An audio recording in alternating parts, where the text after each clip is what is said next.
सभी किसान साथियों को मेरा राम राम। आप सभी किसान साथियों का आपके अपने चैनल डीके प्रोडक्ट फार्मर में हार्दिक स्वागत है। किसान साथियों, आज हम वीडियो बना रहे हैं आलू बिजाई के ऊपर। और किसान साथियों, यदि मैं इस समय की बात करूं तो इसे कच्ची खोद का आलू बोला जाता है। इस समय हमारे किसान साथी कच्ची खोद का आलू बो रहे हैं। और किसान साथियों, जिस मशीन से आलू की बिजाई हो रही है, इस मशीन को पैड वाली मशीन बोलते हैं। इस समय ये पैड वाली मशीन से आलू बो रहे हैं। और किसान साथियों, इसमें भी 4 ही लाइन होती है हमारी आलू वाली, जिसको हम वीडियो में किसान साथियों आपको दिखाने वाले हैं। 4 ही लोग यहाँ बैठे हुए हैं जिससे आलू डाल रहे हैं। और किसान साथियों, इसमें भी किस तरह आलू डाल रहे हैं या ये किसान साथियों, इस तरह इसमें खाने बने हुए होते हैं जिससे आलू हर लाइन में या मैं कहूँ तो हर गड्ढे से में डालना होता है।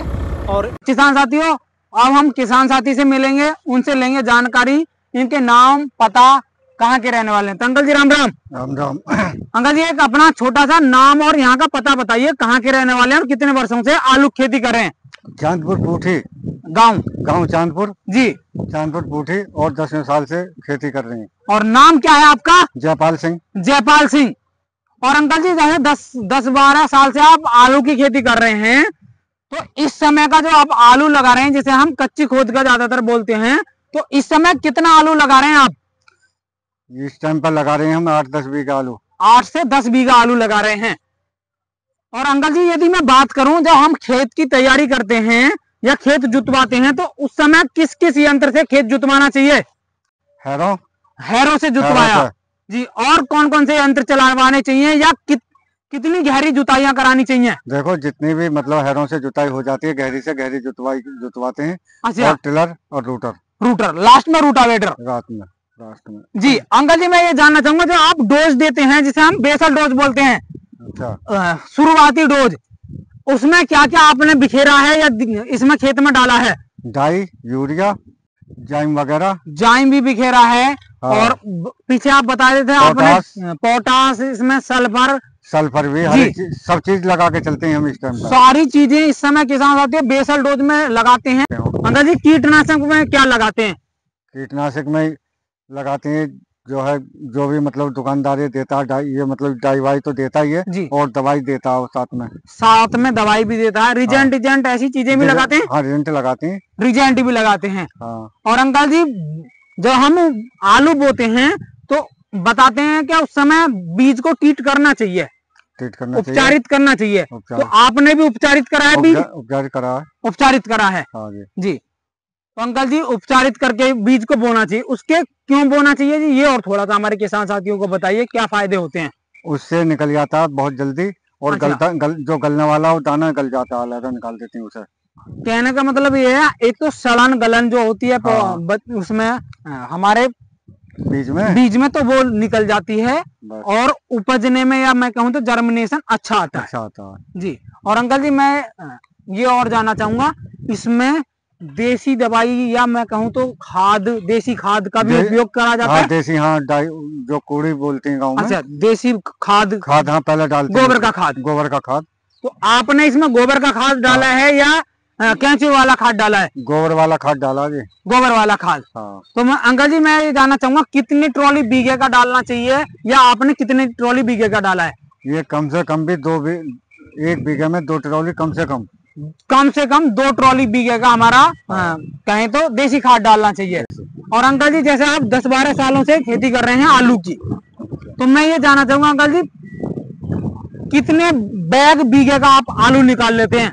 ये जो है 1 बीघे में आलू जो हमारे यहाँ पे 60-70 कट्टे बीघे का निकल गया। 60-70 कट्टे बीघे का आलू निकाल लेते हैं। और इस समय जो आप जो बिजाई करवा रहे हैं या इस खेत में जो आप बीज बो रहे हैं अंकल जी, वो कौन सी वैरायटी का बीज बो रहे हैं? चिप्सोना और 4 दोनों वैरायटी आपने अलग अलग। इस खेत में कौन सी वैरायटी बो रहे हैं? इसमें वो है, क्या नाम, चिप्सोना। इसमें चिप्सोना 1 वैरायटी बो रहे हैं किसान साथियों इस समय हमारे जो अंकल जी इस खेत में। और ये खेत, या इस खेत की मैं बात करूंगा जी, ये कितने बीघे का खेत है आपका लगभग? ये लगभग है जी 3 बीघा। 3 बीघा का खेत है। और अंकल जी किस तरह की मशीन से बुआई करा रहे हैं, या जिस मशीन से बिजाई करवा रहे हैं आलू की? ये इस टाइम पे इससे चल रही है बेड की। पैड या बेड वाली? बेड वाली बोलते हैं। तो अंकल जी इसकी चौड़ाई क्या होती है, ये और मैं जानना चाहूंगा। हमारे कुछ किसान साथी इसकी चौड़ाई के विषय में। ये चौड़ाई कम से कम भी एक मीटर के करीब में, 1 मीटर के आसपास की इसकी चौड़ाई होती है। और इसमें भी अंकल जी 4 लाइनें ही बूती हैं या 4 लाइन बूती हैं? एक बेड में 2 लाइन? 2 लाइन। एक बेड में 2 लाइन बूती हैं? हाँ, 2 लाइन बूती हैं। और अंकल जी ने हमें बताया बेड में 2 लाइनें, मतलब एक बेड में।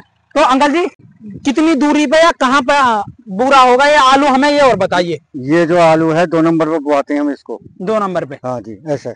अच्छा, इतनी दूरी पर जो है आलू बुरा है। और पेड़ जैसे भैया इस समय अंकल जी आप देख रहे हैं, ये जो है इससे कितनी भीतर आलू होगा, मतलब यहाँ से कितनी भीतर आलू होगा? ये कम से कम जो है 10 इंची पे होगा। हाँ, लगभग 10 इंच पे मतलब हमारा आलू डलता है। और अंकल जी पानी इसके बीच में लगता है? पानी बीच में लगता है। पानी कितना लगाना चाहिए शुरुआत में, पानी के विषय में बताइए। पानी शुरुआत में हल्का पानी लगाते हैं। और हल्का पानी? हाँ, उससे बाद में फिर बढ़ाते चले जाते हैं ऐसे धीरे धीरे। कहने का मतलब है शुरुआती अगर पानी लगाएंगे तो बहुत हल्का कम, जिससे बस नमी पहुंच पाए अंकल जी, बस। और कितने पानियों में, मैं जानना चाहूंगा अंकल जी, कितने पानियों में तैयार हो जाता है ये लगभग 3 पानी चाहिए सर। लगभग 3 पानी? हाँ। इसको चाहिए कम से कम। हाँ। 3 पानियों में ये कंप्लीट। और जैसा मौसम होता है उस हिसाब से। मौसम के हिसाब से भी होता है। हाँ। कौन से मौसम में कम ज्यादा भी हो जाता है? कम ज्यादा भी हो जाता है। तो किसान साथियों, हमारे अंकल जी ने जो है बीज के बारे में, बुवाई के बारे में बहुत अच्छी जानकारी दी है। अब हम मशीन जो चल रही है इस समय अंकल जी के खेत में उसको दिखाएंगे, और ट्रैक्टर वाले हैं या मशीन मालिक से भी मिलेंगे, उनसे भी उनके अनुभव के बारे में जानना चाहेंगे। पैड वाली मशीन ही क्यों खरीदी है, क्यों इससे बो रहे हैं, या इसकी क्या डिमांड है, और कितना बड़ा ट्रैक्टर चाहिए, सारी डिटेल इन्फॉर्मेशन आज जानकारी हम लेने वाले हैं मशीन के विषय में भी। किसान साथियों आप वीडियो में बने रहें। तो आइए किसान साथियों, अब हम भैया जी से जानेंगे इस मशीन के बारे में, जो इस समय आलू बोने वाली जो मशीन है ये। तो भैया जी एक तो अपना छोटा सा परिचय दीजिए, कहाँ के रहने वाले हैं और क्या नाम है? मेरा नाम अंकित कुमार, गांव चांदपुर पोटी जी। और भैया जी कितने वर्षों से आलू बोने वाली मशीन चला रहे हैं? 8-9 साल से। 8-9 साल से आलू बोने वाली मशीन चला रहे हैं। तो भैया जी ये जो मशीन है पैड वाली मशीन बोलते हैं इसको? हाँ जी, पैड वाली मशीन। अब तक मैं जानना चाहूंगा भैया जी, ये जो मशीन है किस तरह का कार्य कर रही है, आप पूरी तरह संतुष्ट हैं इस मशीन से? ये मशीन अच्छा कार्य कर रही है। अच्छा कार्य कर रही है और पूरे संतुष्ट हैं जी। और भैया जी मैं जानना चाहूंगा इसमें क्या लोग बैठ सकते हैं एक साथ में और बिजाई करने के लिए? इस मशीन में 4 लोग बैठ सकते हैं। 4 लोग एक साथ बिजाई कर सकते हैं जी। और यदि मैं भैया ये जानना चाहूँ कितनी दूरी पर ये आलू डालती है? इसका नंबर होता है। अच्छा, नंबर के हिसाब से घटा बढ़ा भी सकते हैं? इसमें मशीन में घटा बढ़ा सकते हैं। अच्छा, इसकी दूरी घटा बढ़ा सकते हैं, ये मशीन का नंबर है। अच्छा, ये जो चैन आपको दिख रही है? हाँ, ये बदलने पड़ते हैं हमें। अच्छा, ये ऊपर नीचे हो जाता है। इससे अगर ऊपर नीचे करेंगे तो हम मतलब दूरी बढ़ जाएगी। दूरी बढ़ जाएगी, घट भी जाएगी। हाँ जी। तो ये है एक इसका काम जो हम दूरी घटा बढ़ा सकते हैं। जी। अभी जो प्रेजेंट में आपकी भैया मशीन चल रही है कितनी दूरी पर आलू को डाल रही है? 2 नंबर पर चल रही है और आधे फुट से थोड़ा 1-2 इंच कम चल रही है। 1-2 इंच आगे पीछे हाँ जी चल रही है। और भैया जी मैं ये और जानना चाहूंगा जैसे पैड बन रही हैं, अभी मैं आपको किसान साथियों दिखाऊंगा जो पैड बनी हुई है। लगभग पैड में एक पैड में क्या जगह बिजाई हो रही है? बीचों बीच एक हो रही है या 2 जगह डाल रही है? 2 जगह डाल रही है, थोड़ा साइड में है, थोड़ा साइड पैड में ही चल के हमें दिखाइए किस तरह कितनी दूरी पर लगभग समथिंग यहाँ पे मानो। अच्छा, जो भैया जी आप वीडियो में देख सकते हैं इतनी दूरी पर लगभग आलू डालती जाती है। दोनों तरफ को वो फैल के जब उपज हो जाती है जी जी जी, तो दोनों तरफ को हो जाता है, दोनों तरफ को। और इसके फायदे बहुत हैं भाई, खोदने में आसानी है। इसके फायदे ये है, इसमें उपज ज्यादा होती है, पैदावार तो होगी ज्यादा। हाँ। और किसान साथियों इसमें आसानी परेशानी नहीं आती है। जो हमारी मशीन है आलू खोदने वाली वो एक बार में एक गुल खोद देती है, इस तरह की मशीन ही है। और किसान साथियों पानी सबसे मेन सदी समस्या आती है इसमें, तो भैया पानी लगाने की समस्या। पानी लगाने की और इसमें पानी लगाने की सीधा पानी छोड़ दो, इसमें नक्खा काटने की कोई जरूरत नहीं है। इसमें नक्खा काटने की आवश्यकता नहीं होती।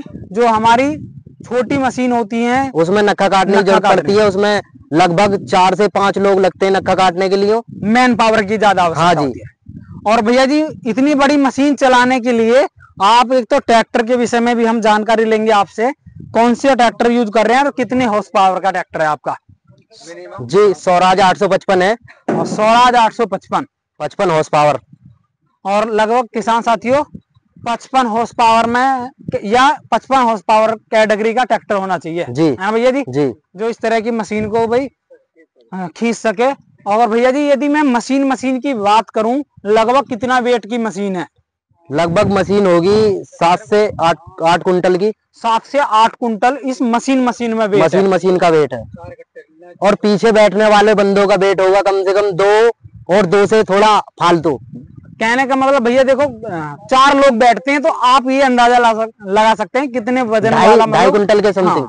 तो भैया एक तो मेरा जो मानना है इसमें 4 लोग बैठते हैं, अलग अलग जगह 2-2 लोगों के लिए सीट बनाई गई है बैठने के लिए भी।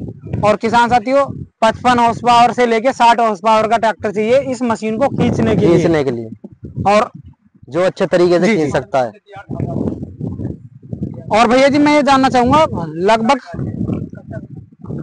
कितनी बिजाई कर सकते हैं एक मशीन से 1 घंटे में? इस मशीन से कितने बीघा? 1 घंटे में कोई 4 से 5 बीघा। 4 से 5 बीघा अच्छे तरीके से चलाने पर। हाँ, तो तसल्ली पूर्वक मशीन चलाएंगे हम 4 से 5 बीघा बो सकते हैं इस मशीन से। तो किसान साथियों मशीन के विषय में भी एक बहुत अच्छी जानकारी दी है हमारे भैया जी ने। आपको मैंने आलू बोने के विषय में भी बहुत अच्छी एक इन्फॉर्मेशन ली थी जो हमारे अंकल जी से, उन्होंने भी बहुत अच्छी जानकारी दी। तो किसान साथियों ऐसी ही नॉलेजेबल वीडियो देखने के लिए आप वीडियो को लाइक करें, चैनल को अवश्य सब्सक्राइब करें। मेरा सभी किसान साथियों को राम राम, जय हिंद, जय भारत।